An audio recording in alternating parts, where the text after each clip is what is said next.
students are number one. They always should be and always will be in my case.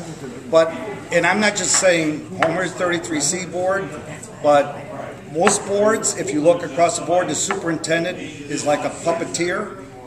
I think, and I see it on our board especially, I think when you come in, you have to have the experience. I'm a financial advisor. I manage $160 million. I have the expertise.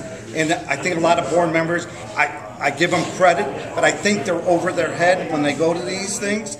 The superintendent, which I've noticed, seems to overwhelm them, and they make the decision. I've noticed it on the last budget.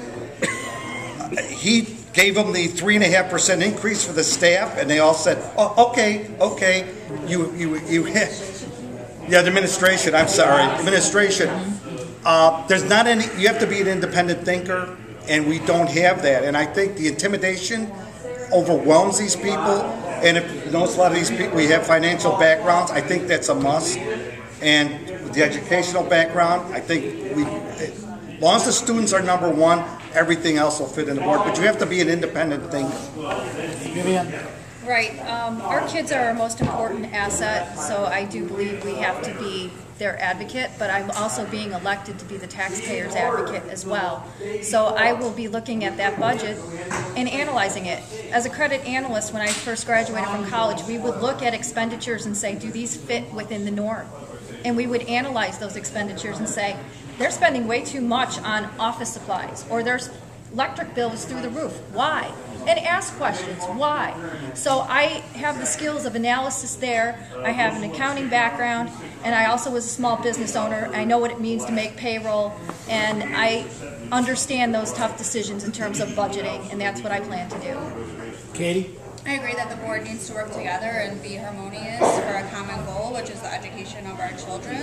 And you need to have a balance between the budget, the education, and all things considered. And I hope that the board, whoever is on it, is asking for research and is not doing what Russ is suggesting and just making emotional decisions or making decisions on the spot. I think really going back and asking the administration for more information when needed to make a educated, thorough research decision is supremely important. Elizabeth? Fiscal responsibility, of course, is important. The board's job is oversight to make sure policies are made that increase the student achievement.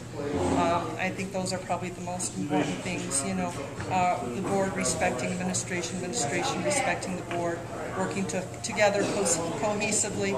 Bottom line, we care about the kids. And those kids need a great education, and the board and the community and the parents and everybody involved have to make sure that's our end goal. Julie?